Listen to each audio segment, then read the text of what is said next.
Vem cá.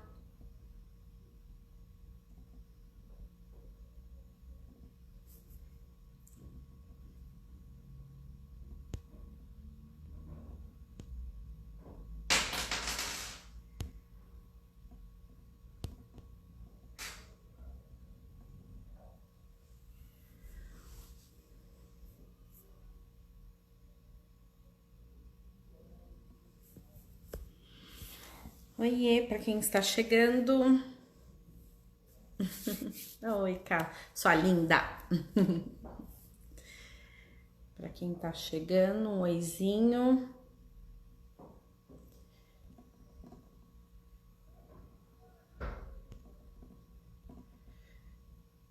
Bom, a nossa live vai ser com a Manuela Dávila sobre fake news. A gente vai esperar a Manu entrar. E aí a gente chama. Não vai ser nada muito. Não é nada muito profundo e super elaborado, porque em geral as pessoas não sabem muito, né, sobre fake news. Então eu preparei algumas coisas que são um pouco mais básicas pra gente entender o que significam as fake news e o impacto das fake news, né? Então a gente tá esperando a Manu, maravilhosa. É um prazer, né, ter a Manu aqui.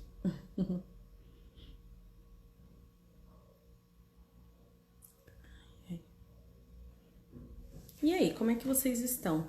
Gente, aqui em São Paulo tá frio. Aline, você tá aí ainda? Como que tá Porto Alegre? Como tá o Rio Grande? Aqui tá muito frio aqui em São Paulo. Oi, Mi, tudo bem? Ah, sua linda. Oi, Raquel, tudo bem? Oi, mãe. Oi, Carol. Não sei se é você, Carol, que está aí, ou sua mãe no Criativamente, mas oi, Criativamente.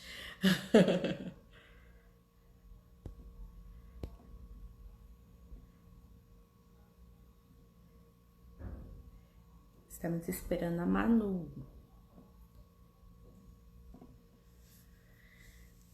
Tá frio aqui em São Paulo. Oi, tia.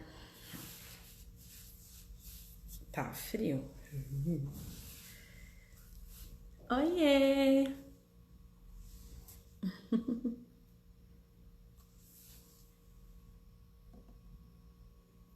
Gente. Ah, Helena, não é a Carol.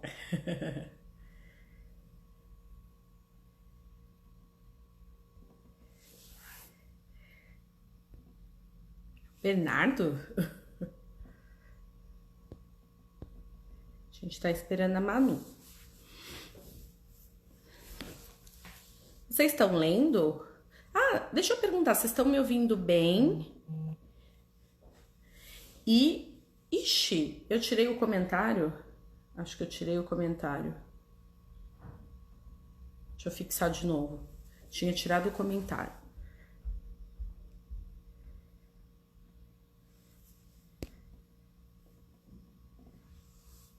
Se vocês não estiverem me ouvindo bem, vocês me falam. Se estiverem ouvindo bem também, dá um joinha aí.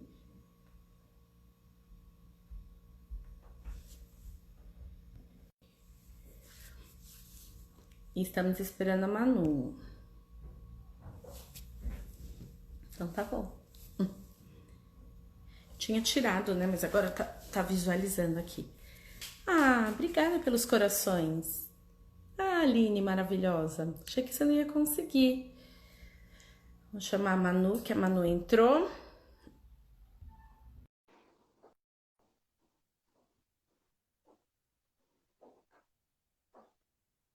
Coitado dela, da gata. Oi, Marilu, estão pesando uma gata aqui na minha frente, estão botando a gata na balança, é por isso que eu falo, coitada da gata.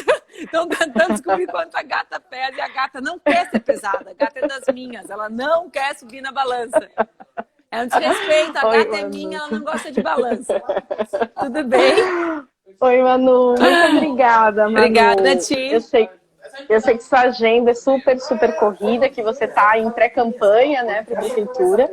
Mas eu vou me apresentar, aí eu passo a palavra para você e aí vou fazer algumas perguntas. Eu estava explicando para todo mundo que a gente não vai. Eu sei que o seu conhecimento sobre fake news, por experiência própria, né? Ele é super vasto. Mas aqui a minha ideia é que a gente fazer um beabá para as pessoas que não entendem a gravidade, né? Muito grave que a gente vive nesse momento, né?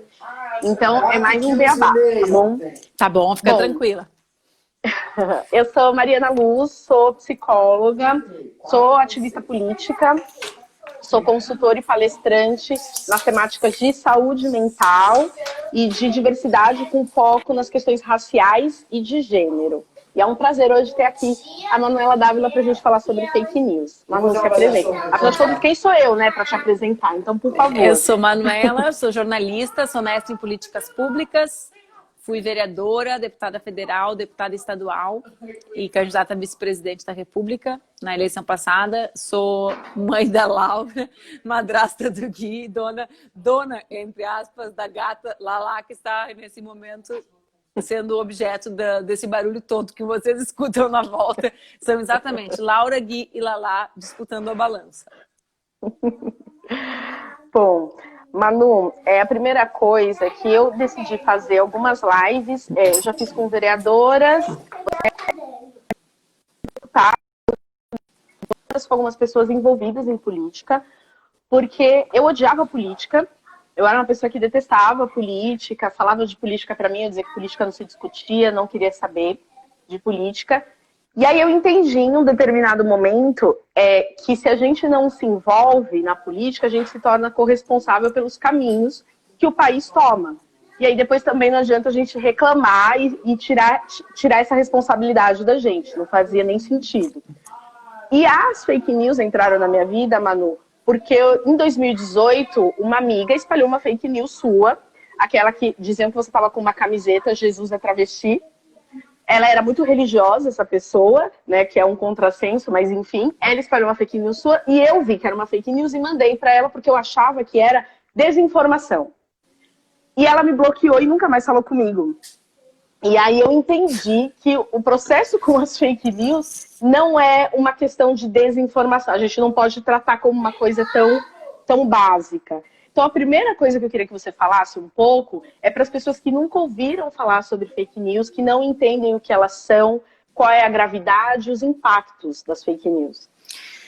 Então, Mariluz, primeiro eu quero, eu terminei de escrever semana passada, na sexta-feira eu entreguei para editar um livro sobre fake news, né? Justamente um livro tentando, assim como eu escrevi esse aqui, eu estava debatendo ele agora, por isso que eu tô com essa cara de cansada, mas assim como eu escrevi o Porquê Lutamos, que é um livro assim, para as pessoas entenderem caminhos básicos, percorrerem caminhos básicos do feminismo, eu escrevi um livro similar, justamente tentando responder essa tua pergunta, né? Então, não é uma resposta simples de dar. Primeiro, caracterizando, assim, né?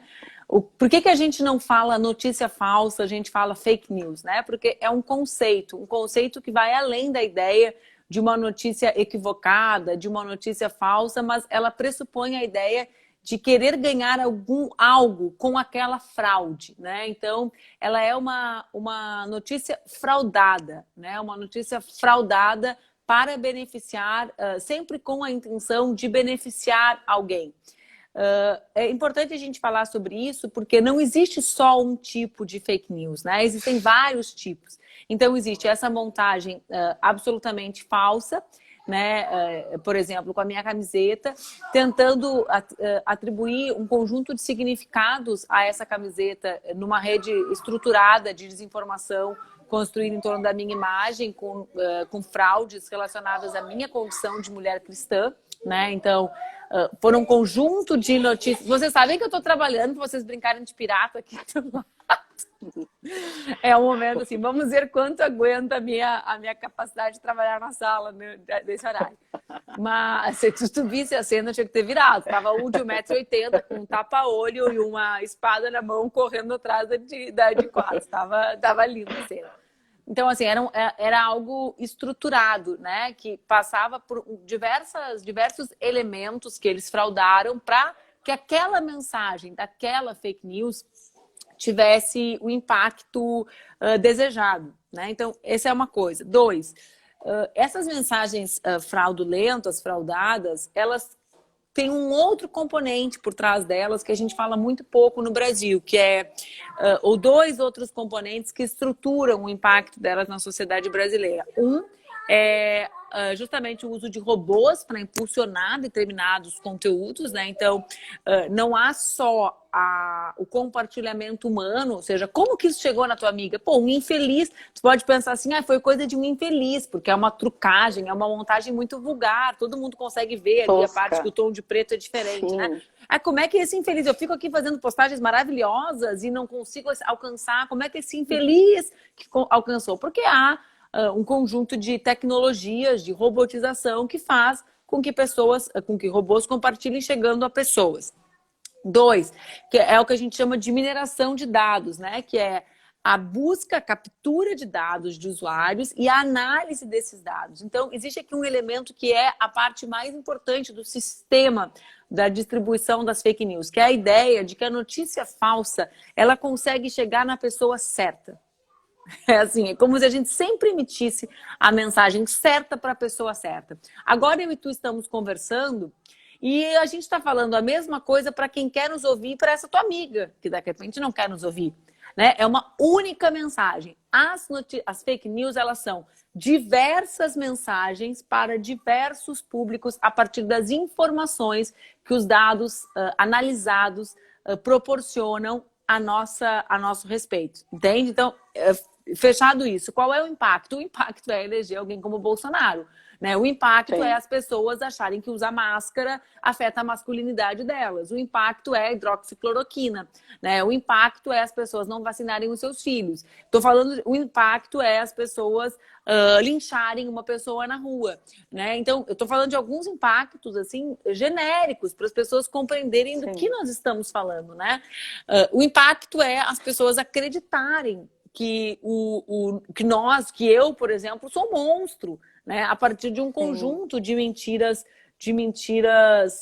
que eles constroem, né? Com esse objetivo de obter vantagem. O impacto é o Jean não poder viver no país, porque convenceram a parte da população que ele queria revogar a Bíblia. Né? Nossa, essa eu nunca nem tinha ouvido. Jura? Uau. Com direito a um conjunto de manifestações. Entende? Então, o impacto é esse, né? O impacto é as pessoas reagirem. E aí, eu queria voltar para a tua fala inicial. Existe um conjunto de pessoas que, sim, compartilha, mesmo sabendo que aquilo é falso, porque quer reforçar as suas crenças. Então, a pessoa, ela quer votar no Bolsonaro, ela acha inadmissível que ela própria queira votar no Bolsonaro e ela tenta legitimar que o outro lado é pior que ele, né? Como quem diz assim, eu vou por esse caminho porque não me restam alternativas. Ok, mas existem pessoas que compartilham e que votaram no Bolsonaro, nesse sentido a partir das fake news, porque elas acreditavam. Então, elas são vítimas e criminosas ao mesmo tempo. Né? Elas compartilham porque, tu imagina, Marilu, se tu tem diante de ti uma notícia escandalizante de que tem alguém que quer acabar com a Bíblia, e se tu é alguém que defende aquilo, como tu não vai passar aquilo para frente? Sim, entende? É um serviço de utilidade pública tu anunciar que existe um monstro desses no país, ou alguém que defende a violência sexual contra menores, né? Como que tu não vai passar para frente isso? Como que tu não vai passar adiante? Então, perceba, né, que é essa coisa de atiçar aquilo que está mais intimamente ligado a gente. Meu Deus, os caras defendem violência contra as crianças. Como é que eu não vou anunciar ao mundo que essa mulher é um monstro? Então, também existe isso. Também é sobre isso, né? Sim, sim. Eu vi no começo do mês, Manu, que você fez um vídeo no começo do mês dizendo que você lida com as fake news desde 2015, acho que foi no dia 3, né, no seu vídeo de café da manhã, que você acorda bem cedinho, gente. Manu acorda bem cedinho. E aí eu vi. O pessoal me convida às vezes para as lives 10 da noite. Falo, gente, 10 da noite é o seguinte, só se for o Papa Francisco querendo me dar a benção. Porque assim, 10 da noite é meu horário de já estar assim, ó. Sim, você falou pra mim que você fica a capa da gaita. Eu nunca tinha ouvido falar na capa da gaita. A capa da gaita, que nem eu já tô ficando. Você tá vendo que eu já não tô igual eu fico ali às 6 da manhã, né? Eu já tô assim. Sim. Então, e aí eu vi desse vídeo que você dizia que primeiro você lida com as fake news desde 2015, e eu queria entender como que você contextualiza isso. E segundo, que você falou sobre vários gabinetes de ódio, né, que foi algo que você ainda não trouxe na sua fala, eu queria que a gente também entrasse nisso. A gente ouve jornais, a gente escuta algumas pessoas dizendo sobre gabinetes de ódio, né, vinculados inclusive ao governo, né, federal, e entre outros gabinetes, mas eu nunca tinha ouvido falar sobre esses gabinetes estaduais. Eu queria que você falasse um pouco sobre isso, sobre essa descentralização, então, do governo federal. Como é que funciona isso? Então, primeiro vou responder primeiro a mais simples, que é essa sobre o gabinete do ódio, né? Eu acho assim, é tudo muito novo. As pessoas, para uma parte das pessoas, né? Uma parte da imprensa assimilou agora, uma parte da política. Quando eu falava sobre isso antes, eu, Jean, Maria do Rosário, nós éramos vistos como neuróticos, né? Até em 2018, às vezes eu falava para o pessoal, olha, as fake news têm relevância. Aí o pessoal falava, é porque tu é vítima, né? As pessoas, elas não entendiam direito. E agora acho que elas estão começando a entender, né? E esse começar a entender faz com que as pessoas identifiquem, detectem, né? Que existe um espaço de produção, né, de produção, distribuição, digamos assim, que cria, que financia a distribuição e que distribui essas fake news. Esse lugar no Brasil se convencionou chamar de gabinete do ódio, né? Que todos nós sabemos que é como se chama a estrutura ali comandada, né? Alguns dizem que é pelo filho do presidente, mas nós sabemos que é um conjunto de blogueiros, né? Alguns, inclusive, já sofreram busca e apreensão por parte do Supremo e tal. E... Oi, Bia, minha sobrinha entrou. Amor da Dinda. Então, nós chamamos, convencionou chamar de gabinete do ódio esse gabinete vinculado ao presidente da República e essa rede de financiamento que está sendo identificada pelo Supremo Tribunal Federal. Só que a verdade é que essa rede e a maneira como ela opera é estruturada a partir de um conjunto de redes, né, que são estadualizadas e municipalizadas. É mais ou menos como se a gente imaginasse, Marluz, a estrutura da Secretaria de Saúde, né? Então, a Secretaria de Saúde, existe a Secretaria do Município, a Secretaria Estadual e o Ministério da Saúde, que, aliás, não tem ministro agora, né? Funciona assim. Então, vou te dar um exemplo de um dos que foi indiciado ou que sofreu busca e apreensão do... Acho que... Eu não vou usar esse exemplo porque talvez seja errado. Mas, recentemente, por exemplo, tem um deputado do Ceará, que eu ia falar da busca e apreensão, eu não me lembro de cabeça já quem todos que estavam. Um deputado do Ceará publicou uma mentira na sua página. Essa mentira tinha um objetivo político local, de fazer a disputa com o governo estadual, certo? Aí, a grande rede do ódio, que é a do presidente Bolsonaro, puxa essa mentira, legitima ela naquele gabinetão. O Brasil inteiro toma conhecimento. No resto do Brasil, as pessoas acham que isso acontece a partir do gabinetão. Mas aquilo respondeu a um interesse local, entendeu? Por exemplo, comigo. E vindo a 2015 para te usar como exemplo. Em 2015 eu fiquei grávida da Laura, decidi fazer uma viagem com meu marido, pedi uma licença na Assembleia Legislativa, que era uma licença que eu não só não seria remunerada, como eu abria mão do salário, inclusive no final de semana, para poder fazer aquela viagem. Evidentemente era um tipo de licença atípica, né? A gente sabe, a gente acompanha aí os escândalos, muitas vezes até as pessoas viajando com dinheiro público, etc. e tal. Era uma viagem para os Estados Unidos, meu marido é músico, ele foi masterizar e mixar um disco, um DVD lá. Ok. As pessoas achavam que eu seria candidata a prefeita, porque eu estava liderando as pesquisas, né? E o candidato que era, digamos assim, um dos candidatos, era apoiado por um desses grupos organizados, que tem 3 letras no nome, que foi o campeão de construção de fake news no Brasil naquele período, né? No período antes do gabinete do ódio.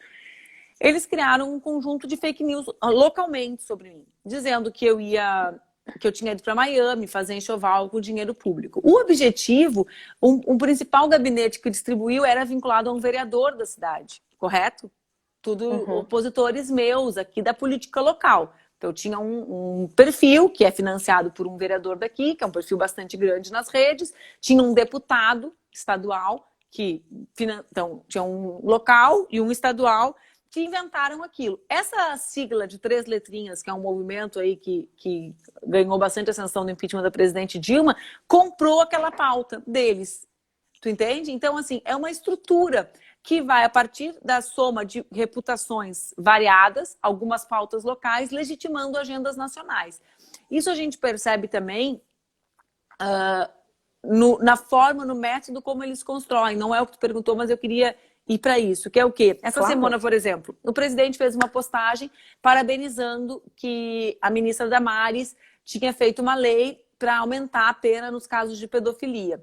Porque, afinal de contas, enquanto a esquerda defenderia isso, eles estavam tentando criminalizar. Vê bem, lá atrás, eles inventaram uma fake news que envolvia Maria do Rosário Jean com relação a esse assunto.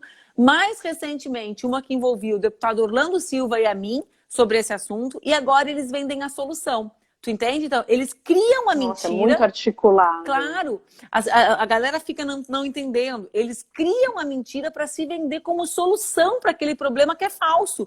É mais ou menos como eu te dizer assim, Mariluz, atrás de ti tem uma goteira. Você vai dizer assim, goteira? Tu não tá vendo a água que tu tá de frente. Tem uma goteira. E sabe o quê? Eu sou a melhor consertadora de telhados. Entendeu? Não tem goteira atrás de ti. Mas tu não tá olhando, né? Então, eles criam o problema de forma articulada, às vezes com casos que as pessoas não conseguem nunca mais, porque é um caso local. Anterior, tempos atrás, chegou lá no Instituto uma cartilha do Ceará, de Fortaleza, que ensinaria crianças a transar, um negócio doente, entendeu? Ah, bom, mas era alguém de esquerda que tinha feito. Já não tá mais em Fortaleza, já virou a outra notícia legitimada a partir das redes deles. Então, é um sistema, né, que muita gente ainda acha que é algo superficial, que é algo inexpressivo, né? Sim, eu tinha essa impressão. Te falei, quando eu mandei, eu falei, é uma desinformação. Se eu mandar a informação correta para a pessoa, ela vai entender. Não, ela me bloqueou e nunca mais falou comigo, né? E aí uma amiga minha, cientista política, falou para mim assistir o Privacidade Hackeada, que eu não tinha assistido.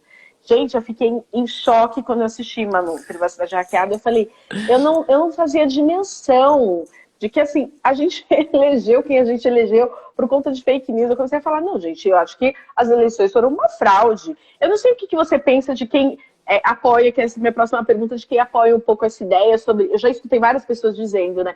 Se alguém é eleito, né, em cima de fake news, e a gente sabe o impacto que as fake news tiveram nas eleições do Trump, aqui nas eleições presidenciais em 2018, que eu não sabia, mas vi no Privacidade Hackeada também sobre a saída, né, do Reino Unido ali na União Europeia, entre outras coisas. E aí eu comecei a pesquisar e ler, e assim, o mundo sofre com fake news, né? Assim, é uma coisa muito...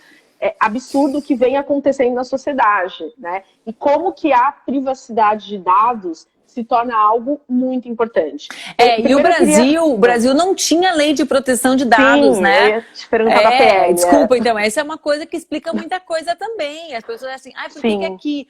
Porque aqui as pessoas faziam, os governos vendiam os dados dos estudantes em acordos nefastos com a Google, entendeu? Sim. Olha que legal, eles estão dando tudo de graça. Não é de graça. Era com base nos dados, né? Em dados que valem milhões. Dados que falam mais sobre a gente do que a gente é capaz de saber, Mariluz. Essa é a loucura, né? Sim. Quer dizer, a gente fica ali anos tentando conversar com o analista para entender algumas coisas e o cara descobre isso a partir dos nossos movimentos. E um algoritmo.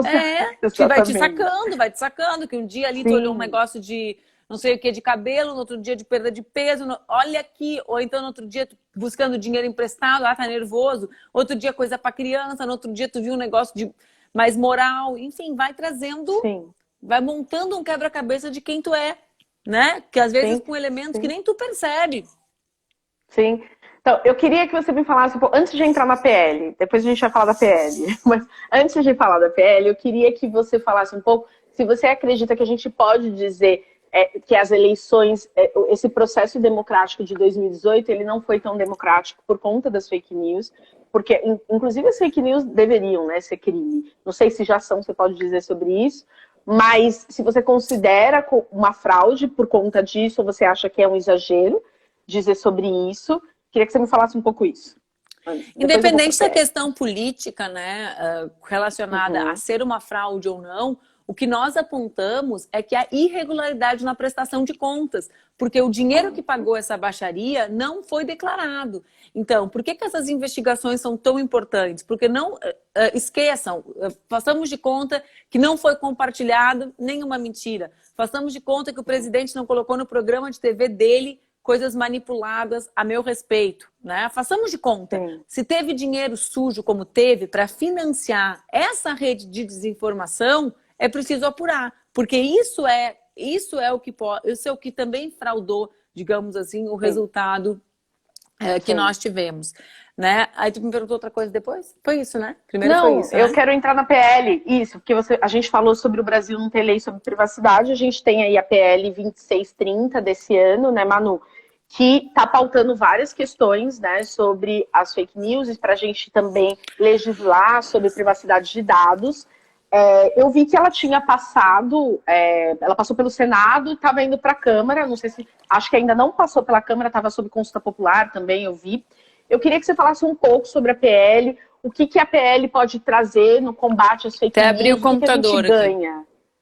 Tá ótimo. Eu tava tentando me lembrar, minha cabeça, eu te falei, por que eu paro cedo? Porque minha cabeça é uma máquina, eu sei tudo de cor. Aí essa hora eu já tenho que pegar o papel, já fico brava, tenho que buscar ajuda. Na quarta-feira, vamos lá, existe uma lei que chama Lei Geral de Proteção de Dados, ela foi aprovada no final de 2018, ela tinha como relator o deputado Orlando Silva, né, um deputado negro de São Paulo, nosso candidato a prefeito, inclusive, de São Paulo, muito talentoso, muito habilidoso. O problema é que ela tem alguns desdobramentos legais dela que ainda não estão valendo. Recentemente, eu sei disso porque eu recebi um e-mail do Google, eu acho, de alguém, não para mim, né?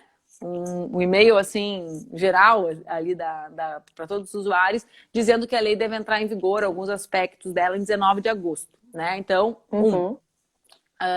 tem alguém perguntando por que eu não peço o impeachment do Bolsonaro. Eu já pedi, tá na Câmara, com a minha assinatura. Você e muita gente, né? Mas aí é uma outra questão.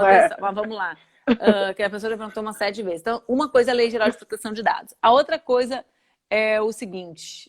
Eu tô vendo, olha, aqui é uma dinâmica. Eu peguei as verduras da rua agora e deve ter algum bicho nelas, porque a gata está desesperada em cima de uma abóbora e de um abacate, cheirando.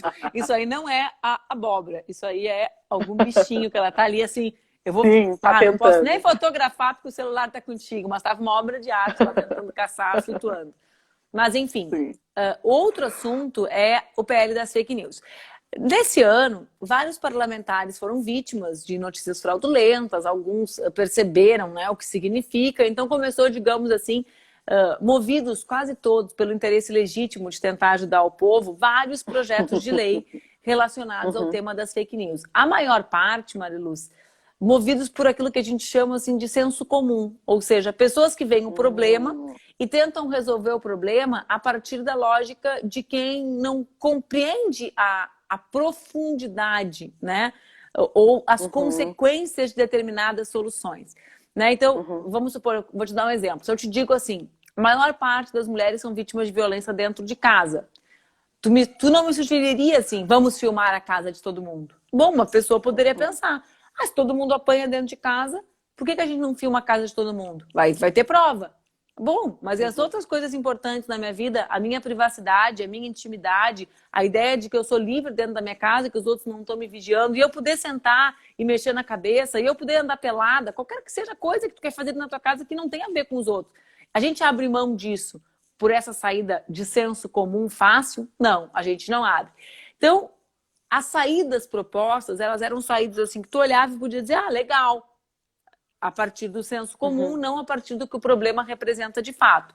O primeiro grande problema, e esse é um dos temas... Bom, a que pé anda esse projeto? Esse projeto foi aprovado no Senado com muitas falhas. E ele vai agora para a Câmara. Quem está coordenando o trabalho na Câmara é o deputado Orlando Silva. Quarta-feira de manhã, era isso que eu tinha ido olhar aqui no meu café da manhã, esse das 8 da manhã, que na verdade é às 7. Ele foi marcado. Ó o Freixo aqui, debate complexo. Estamos em reuniões públicas todas as segundas, quartas e sextas. Vale participar. Beijos, beijo, Marcelo Freixo.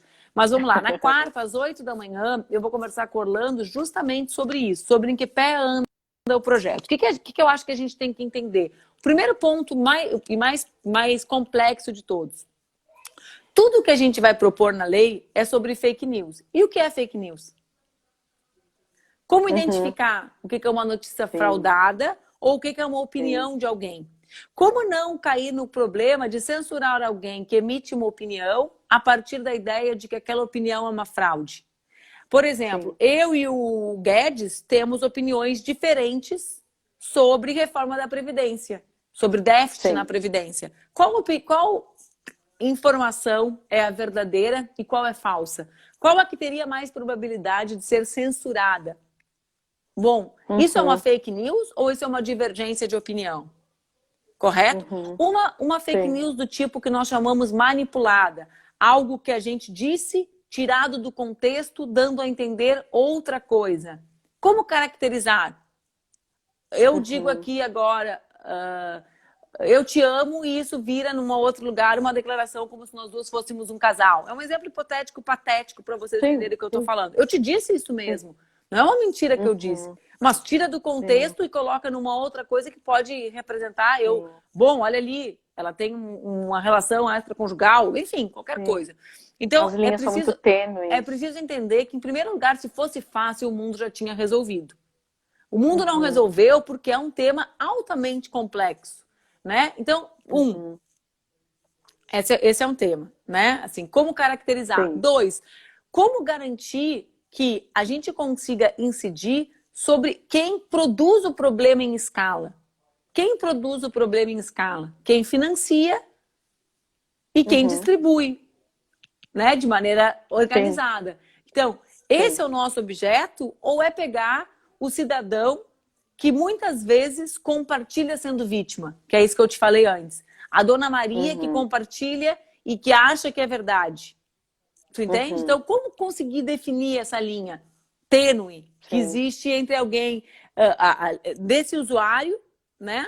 Que tu não sabe qual condição ele tá, do grande bandido, do gabinete ou dos gabinetes do ódio. Tu entende? Então, assim, são temas de maior complexidade, que a Câmara está debruçada em resolver agora. Esse é, digamos, não é simples. Eu acho que é importante que as pessoas saibam. E acho que tem por trás também, Mariluz, um espírito, que é o espírito do punitivismo brasileiro, né? Assim, a turma quer combater fake news, eu sou a maior interessada em combater fake news. Ninguém teve a vida tão pautada, né, marcada pela violência promovida pelas redes de ódio como eu tive. Teve quem tem igual, como é o caso do Jean, como é o caso da Rosário, como é o caso da Lola e de outras pessoas. Mas mais é difícil, entendeu? Eu não conheço. E ó, que eu convivo com a turma que é vítima disso há muito tempo. Agora, a gente quer resolver como? Né? Então, por exemplo, o PL não consta nele a ideia de que nós precisamos desenvolver uma cidadania digital. Como a gente explica para as pessoas como se checa notícias? Como a gente faz isso? Como a gente explica como checa as notícias se as pessoas não têm pacotes de dados que permitam com que elas saiam do ambiente do WhatsApp, do Face e migrem para uma página? Então, é altamente complexo. Nossa, né? E é por isso que o papel do Orlando, nesse momento, é tão importante. Né? Porque ele tem essa... Como também era complexa a Lei Geral de Proteção de Dados, que ele relatou com tanta maestria. Então você enxerga que o PL falta muita coisa nele, então? Nossa, a gente lutou muito para ele melhorar, ele melhorou muito e ele continua sendo muito ruim. Mas diz pra gente... Deus me livre, tu pega o seguinte, Mariluz, a pessoa tem Felipe Neto como aliado e não consegue melhorar. Puta que pariu, eu quero assim, né? Difícil, Mariluz, negócio. Melhoramos muito, mas ainda é muito problemático. Mas eu tenho muita esperança que a Câmara vai construir um texto melhor, né? Porque eu confio muito no trabalho do Orlando, no trabalho dele e na forma como ele se relaciona com as pessoas que entendem. Porque lá atrás, por exemplo, quando a gente debateu o Marco Civil da Internet, eu não entendia, eu sou jornalista, eu entendo muito sobre isso, mas eu não entendia sobre o tema de como se operava, guarda de logs, umas coisas... Quem me amparava? As pessoas que entendiam mais que eu. Então, assim, além do Orlando ter acumulado muito nesse último período, ele também atua sempre acompanhado de pessoas, de técnicos e técnicas capazes de ajudar a chegar em boas posições, né? No Brasil de hoje, ter vitórias que não signifiquem, digamos assim, que signifiquem a gente não ter terra arrasada, já é uma grande coisa. Mas eu acho que o Orlando vai muito além disso, né? Porque ele tem muita habilidade, dialoga muito, tem muita tranquilidade também de ouvir as incompreensões das pessoas. Uma parte grande disso, como eu te disse, não é vontade de legislar mal, é incapacidade de perceber, né? De perceber a profundidade de cada ação dessas. Sim, não, então, é isso. Eu tenho lido bastante sobre fake news, mas você trouxe uma série de informações que eu não fazia ideia. Então, ou seja, a gente precisa... E as pessoas, em geral, quando você só fala, assim, do documentário ou de alguma notícia até que tá na mídia, as pessoas falam, mas não é possível que fake news faça tudo isso. Acho que é um exagero. E aí as pessoas vão nessa linha do senso comum, que acho que você trouxe muito bem, né, Manu? Várias coisas, inclusive, a gente acha que é uma questão de opinião. Fake news é uma questão de opinião. Então, tem estudos que mostram, que são bem impressionantes, que uma parcela muito grande das brasileiras e dos brasileiros não sabem diferenciar fato de opinião. Ótimo. Então, isso é revelador, né? De por que as pessoas também legitimam as suas mentiras. Porque as pessoas acham, por exemplo, teve Segunda Guerra. Não, na minha opinião, não teve Segunda Guerra. Como assim, meu amigo? Como assim? Entendeu?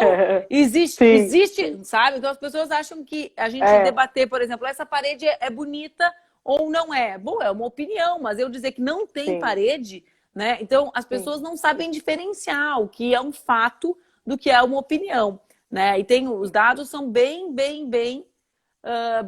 impressionantes. Sim. Não, o nome do filme é Privacidade Hackeada. Vejam com calma, não vejam num dia ruim da vida de vocês.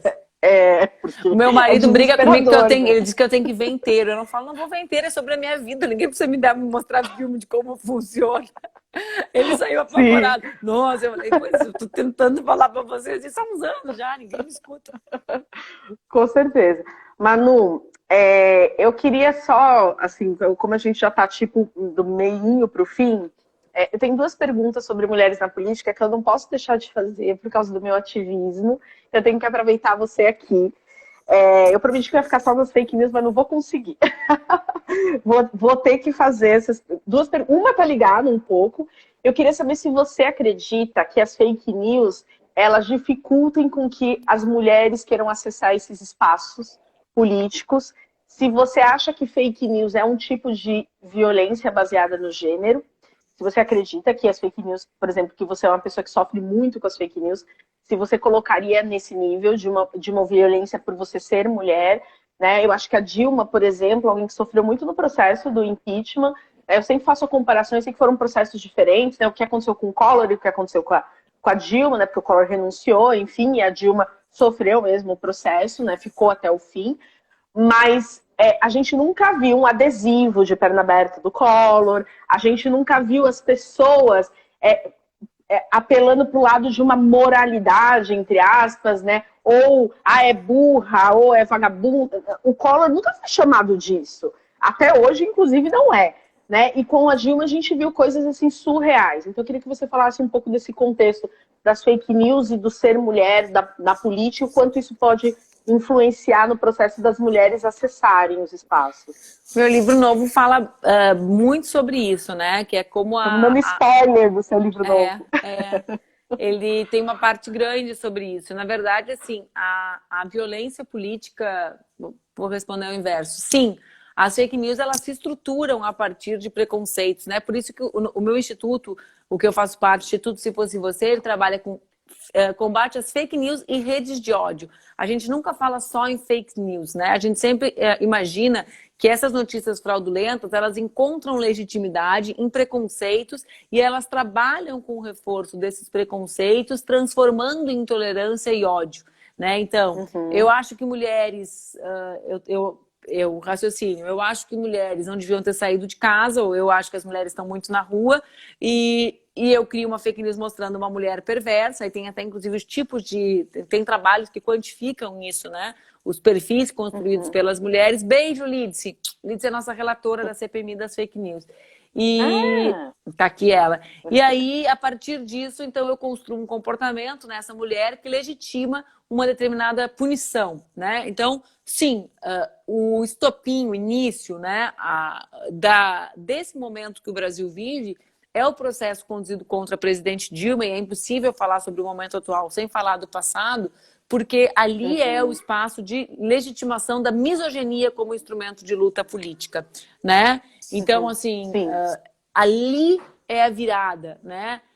Ali, não é sobre, eu não estou falando sobre as razões pelas quais o golpe foi construído. Ele foi construído porque ele era um projeto político, econômico para o Brasil. Mas a forma, o mecanismo utilizado para a construção dele foi o discurso misógino, né? Foi o discurso de ódio às mulheres, foi o discurso de que era uma mulher que não tinha um homem do lado e por isso era incapaz de manter o equilíbrio. Foi o discurso de que era uma mulher abjeta, foi o discurso de que era uma mulher histérica, né? Então, a misoginia, a construção desse ódio às mulheres foi um elemento central.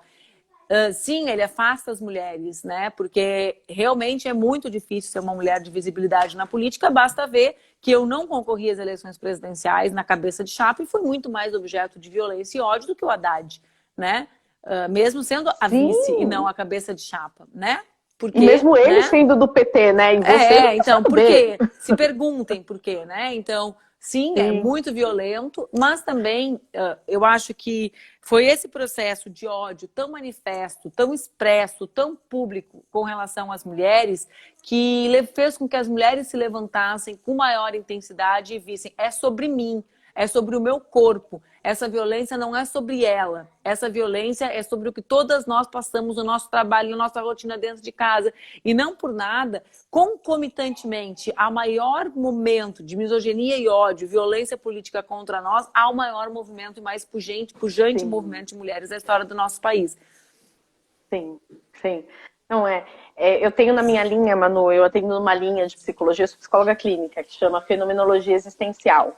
Nessa linha a gente trabalha muito essa questão, um dos pilares é responsabilidade e um outro pilar é sentido, né? Que quando você se depara com uma coisa muito ruim, tipo o que está acontecendo agora, a pandemia, toda essa crise que é política, econômica, enfim, uma crise de saúde, né? Mas que tem desdobramentos diversos, a gente busca um sentido nisso e a crise é sempre vista como uma possibilidade também.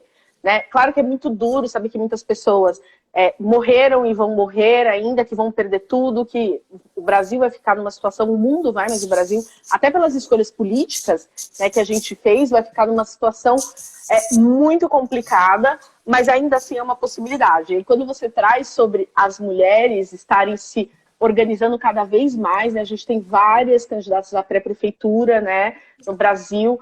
E isso dá uma esperança, né, pra gente, assim, de que, mesmo com tudo que a gente está vivendo, né, novos caminhos aí, novas possibilidades estão surgindo, né?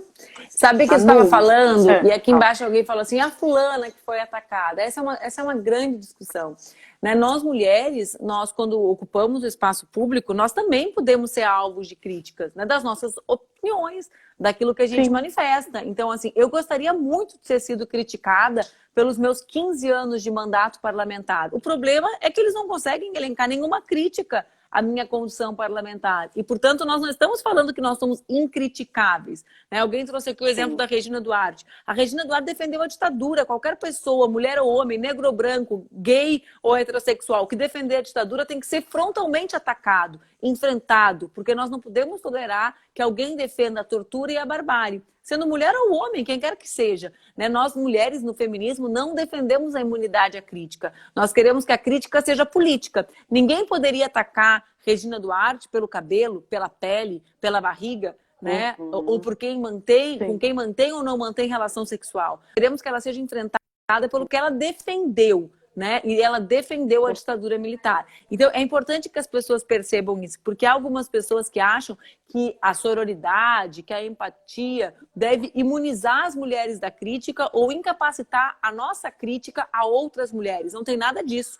Nós temos divergências entre nós. Nós somos iguais aos homens, os homens divergem entre si. O que nós queremos é que essa divergência se mantenha no campo da política. Que alguém levantasse nas eleições de 2018 toda a minha produção legislativa infinitamente superior à do presidente da República e comparassem. É que não podiam comparar, porque a dele era nula e a minha não era. Né? Então, por que então pegam atributos de misoginia, o comportamento, a destruição do corpo? Né? Primeiro elemento da misoginia, o ódio ao corpo das mulheres. Então desenham coisas horrorosas, tatuagens mal feitas. As minhas são lindas, são maravilhosas, né? Desenham aquelas tatuagens feias, inventam, colocam olheiras, destroem o corpo, atacam o corpo, né? Como o primeiro objeto de ódio, assim como nos crimes de violência contra a mulher, sempre muita violência, muito ódio, né? Muita mutilação. Então é preciso falar sobre isso. Nós não somos imunes a críticas. Nós queremos que as críticas sejam intelectuais, políticas, ao que nós pensamos e dissemos de verdade, e não ao que eles inventaram sobre o que nós dissemos, ou sobre os nossos corpos. Sim, crítica é diferente de discurso de ódio, que é diferente de fake news. Exatamente. Crítica é uma coisa, né? Que é o exemplo que você deu da opinião, né? O que é opinião e o Exatamente. Que, né? Então, nós estamos falando de coisas diferentes. Manu, estou chegando na última pergunta, porque eu quero deixar um espacinho para você fazer, né, dar sua mensagem final, que vai ser direcionada, que eu sou meio controladora, então eu vou dar a direção. Tu é virginiana, Mariluz? Não sou, faço aniversário em março, não sou. Tu é Ares? Mas não, é peixe, sou peixe. Início de março, não, mas tem algum ascendente aí mais pesado que peixe. Se você consegue controlação então... aí, não é... Não, eu quero deixar sua mensagem final controlada, mas você vai ver, vai ser legal de qualquer forma, mesmo controlado.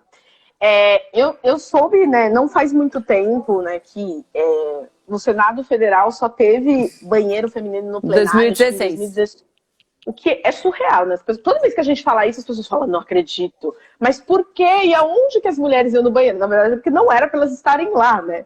É justamente disso que se trata quando, né, você tem que ir num anexo ao lado, lá no restaurante do banheiro, né? Em 2016. E a gente tem várias pesquisas que falam sobre mais efetividade da máquina com mulheres, menos corrupção, né? Governos muito mais producentes mesmo, né? E melhores, inclusive, né? A gente viu até na pandemia, né? Várias notícias sobre isso, né? Onde as mulheres governavam, né? Lidaram melhor com a pandemia e tudo mais. Eu queria saber de você como que a gente pode contribuir para que mais mulheres acessem esses espaços.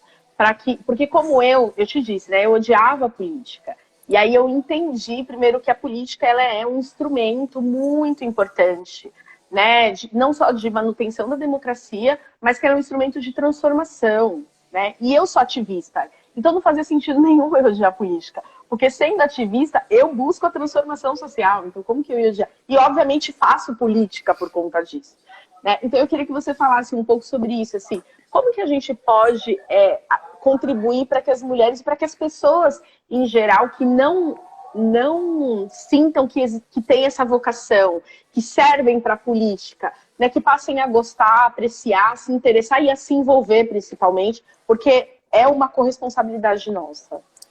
Eu acho que o principal tema para a gente enfrentar com relação à participação de mulheres na política é a divisão do trabalho doméstico. Né? A gente tem muito pouco tempo livre e fazer política é ocupar o tempo da nossa vida. As pessoas elas não vão ser parlamentares todas, né? Elas têm que se envolver na briga da rua, do parque da casa, da escola dos filhos. Sim. E esse tempo para a gente se envolver naquilo que é coletivo, naquilo que é público, nos tira né? Nos é ocupado pelo trabalho doméstico. Nós trabalhamos 26 horas e meia para cada 8 horas de trabalho doméstico dos homens, para que a gente tenha ideia, né? Então, acho que esse é o tema central. Se fosse dado o direito de fazer um só pedido. Sabe, alguém falou que eu roo unhas, gente, eu não roo as unhas, ó. São bem... Eu corto elas muito, porque elas crescem rápido, né? Bem ao contrário. Eu fico assim, a minha sogra também, minha sogra implica. Eu estava correndo unha com a Áurea Carolina, eu falei, mandei foto, tá enorme. Eu fico assim, ó, por hábito, quando eu tô ouvindo a pessoa, porque eu acho que é porque antes eu fumava, e aí fica com essa coisa... da oralidade, assim. Mas vamos lá. Então, esse é um tema, né? Acho que o outro tema é a gente imaginar um ambiente com menos violência política para as mulheres, né? Eu não estou falando na política institucional, estou falando no conjunto dos espaços públicos. Frequentar o espaço público com uma mulher é um ato de resistência, porque a gente não caminha nos mesmos caminhos que os homens, né? Porque a gente tem medo do escuro, a gente pega o ônibus lotado e não é igual um homem pegar o ônibus lotado. Estar no espaço público para a gente é sempre algo amedrontador.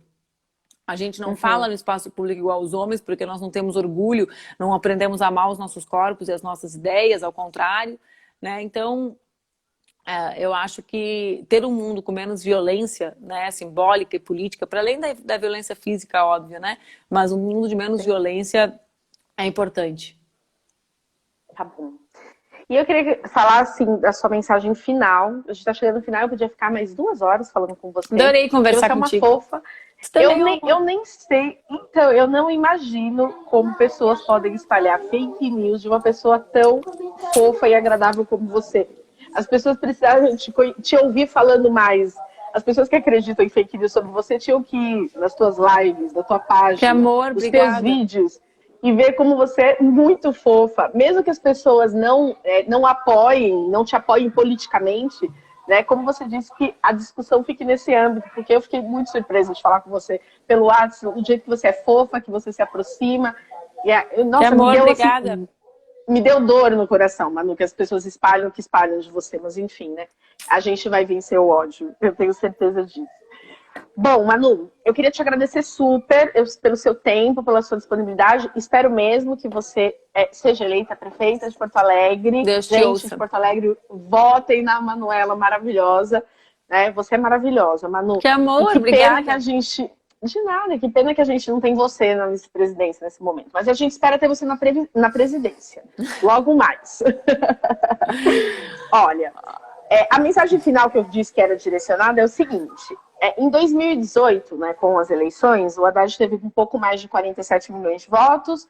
Esse presidente que está aí, um pouco mais de 57 milhões. Mas o que sempre me chamou a atenção e me incomodou muito, Manu, foram os 42 milhões de votos brancos e nulos que a gente teve. E como eu te falei, eu trabalho muito com o âmbito da responsabilidade como psicóloga, penso muito sobre isso. E eu vejo que as pessoas hoje elas reclamam bastante dos caminhos do Brasil e às vezes atribuem, né, até o acaso, o universo, Deus, né? Por que estamos colhendo tudo isso? Por que o universo amaldiçoou o Brasil? Né? Quando a gente tem uma responsabilidade absurda, porque a gente tem o voto nas nossas mãos, e aí 42 milhões de pessoas votam branco e nulo numa eleição. Né? Então, isso me chamou muita atenção. Então, eu queria que você deixasse a sua mensagem final para essas pessoas que votaram branco e nulo nas últimas eleições e para que a gente entenda a gravidade disso. Eu sei que as fake news tiveram um impacto, né, até sobre essas escolhas, de repente, de acharem que era o péssimo com o péssimo, né? Porque quando as pessoas dizem, mas não tinha escolha, eu falo, mas como não? Olha para a cara de Manuela Dávila. Como é que não tinha escolha? Não é?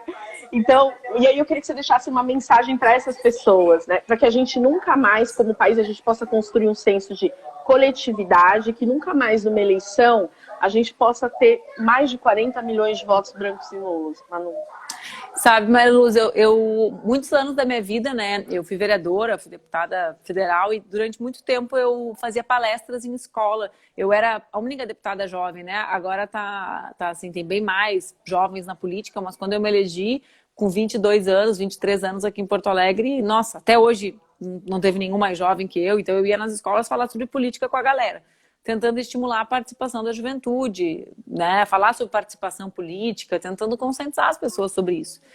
Eu fazia centenas de palestras assim durante o mandato. E eu sempre falava para aquela gurizada ali, às vezes 13, 14 anos, 12 anos, que quando a gente escolhe um namorado, uma namorada, a gente está tomando uma decisão individual. Então, assim, se eu não tivesse escolhido me casar com o Duca, isso ia ter um impacto na minha vida e na dele, que é perder uma mulher muito legal como eu.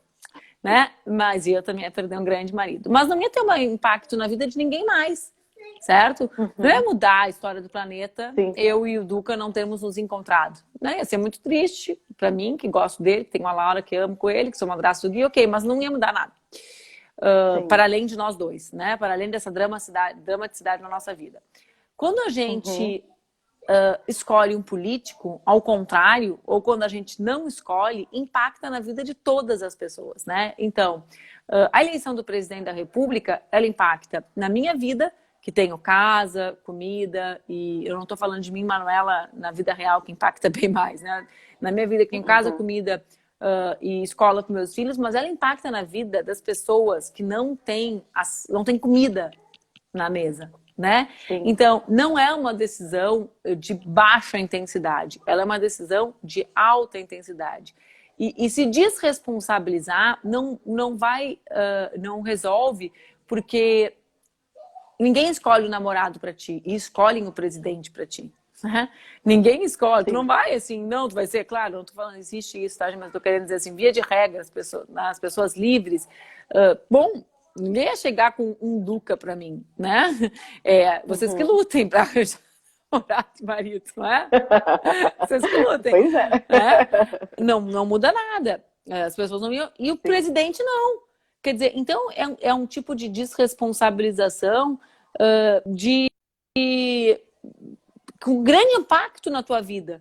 Né? Porque vai existir presidente, vai existir política econômica, vai existir política de segurança, vai existir política de cultura, vai existir política de educação para ti, né? A política de saneamento que foi votada vai impactar na vida da tua cidade, né? Do rio da tua cidade ser sujo ou não ser, né?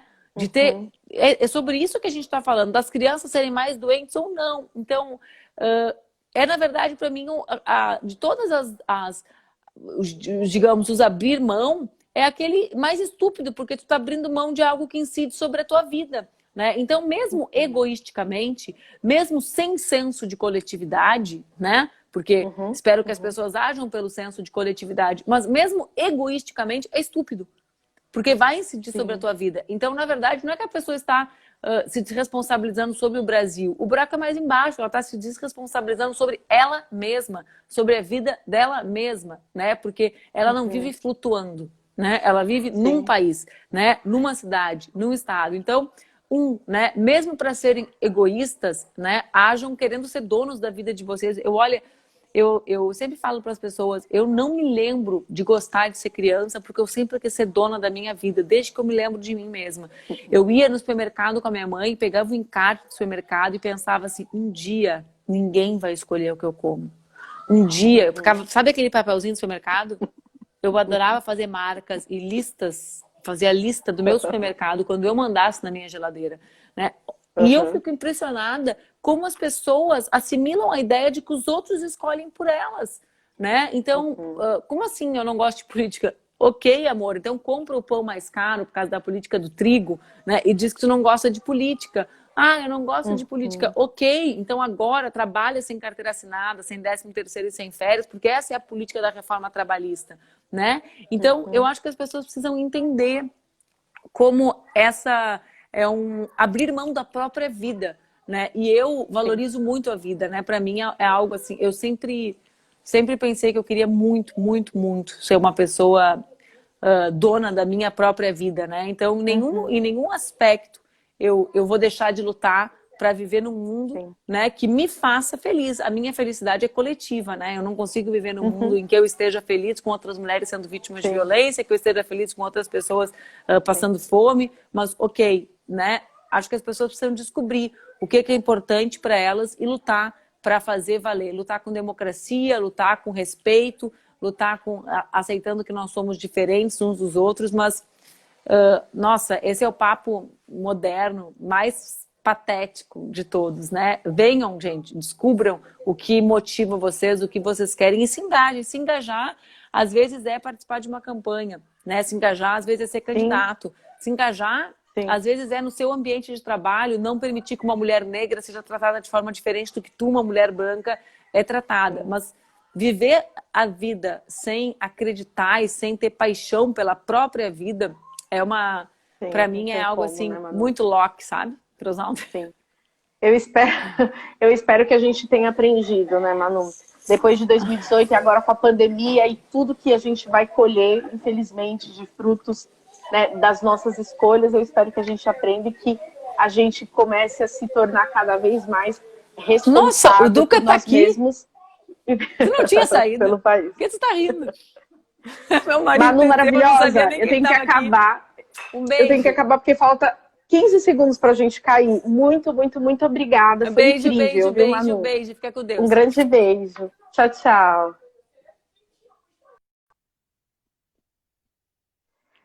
Tchau, gente.